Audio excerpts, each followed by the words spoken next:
Hello and welcome. Today, we're going to dive into a really powerful idea, one that touches on technology, art, and, well, what it really means to be human. We're talking about the chosen resistance. We're kicking things off with this quote. I know, it sounds a little mysterious right now, but trust me, stick with me through this, and by the end, it's going to hit you in a whole new way. All right, so how do we even start to unpack an idea like that? Well, let's bring it down to earth with a personal story. It all begins with photography, and a really important choice that someone had to make. So picture this. You're a young wedding photographer totally obsessed with getting the perfect shot. You know, finding that sweet spot between film speed, shutter speed, and aperture.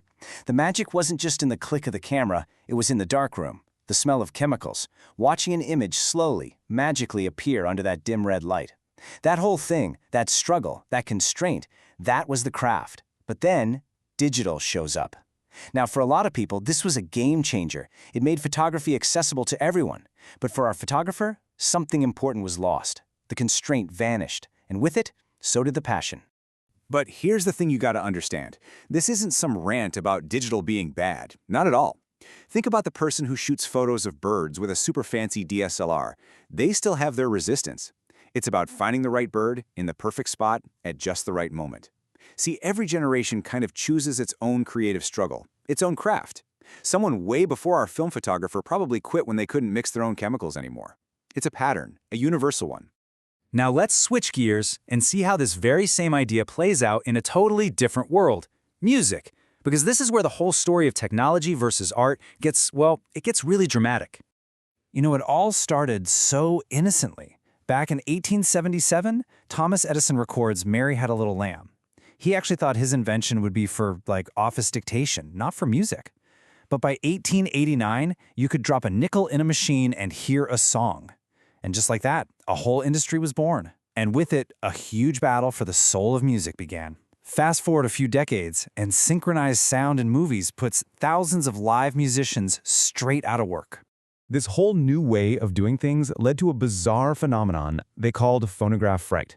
I mean, before this, music was a living, breathing conversation with an audience. All of a sudden, musicians were performing for a cold metal horn, a horn that picked up every single tiny mistake with no cheering crowd to give them any energy. It was a completely different and, frankly, terrifying way to perform.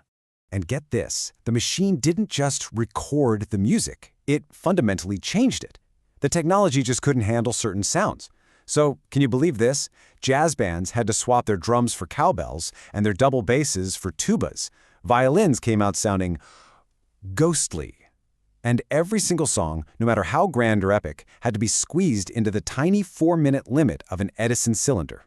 The art was now being dictated by what the machine could and couldn't do. This quote just nails the shift perfectly. The performance, which used to be this fleeting, special moment shared with a live audience, was now a permanent object you could buy. The conversation between the musician and the moment was gone, replaced by a tense negotiation between the musician and the machine. John Philip Sousa, the March King, one of the world's first recording stars, he saw this happening and was horrified. He actually went to Congress and told them, when he was a boy, summer evenings were filled with the sound of people singing on their porches. Now, all you heard were machines. He talked about going to a yacht harbor and not hearing a single human voice the entire season, just gramophones. Ironically, a lot of them were playing his own music. The backlash was intense. I mean, it was visceral. When synchronized sound started taking over theaters, the American Federation of Musicians launched this wild ad campaign against what they called the evil robot. Their ads literally showed a giant mechanical monster grinding violins and trumpets up in a meat grinder. For them, this was a life-or-death fight for their art. And here's the thing. That fight didn't just end in the 1920s, not even close. In fact, the whole process of removing the human element from the equation, well, it just started speeding up, and it leads us right to this very moment. Think about it like a ladder of abstraction. Step 1, magnetic tape. Suddenly one musician could layer track after track, basically becoming a whole band. The performance didn't have to be a single continuous thing anymore. Then came sampling. You could take a real orchestra, chop it up into individual notes, and play it on a keyboard. The musician could be completely absent from the room. And now, AI. You just type in a description of the music you want, and poof, the machine makes it. The musician doesn't even need to have ever existed in the first place. But here's the most important question. At every single step up that ladder, you could argue the sound quality got better, or at least a lot more convenient, so sound quality wasn't what was being lost. What was it then? It was the conversation. That's what was lost. The dialogue between a player and their instrument, between musicians in a room, vibing off each other, between an imperfect, real human voice and the silence it's trying to fill. Think about it. A mother's lullaby isn't perfectly in tune, but it's a conversation filled with love.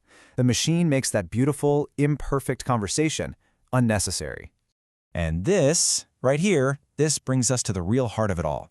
We talk all the time about technology taking our jobs, but we're actually looking at two very different problems, and we usually get them completely mixed up.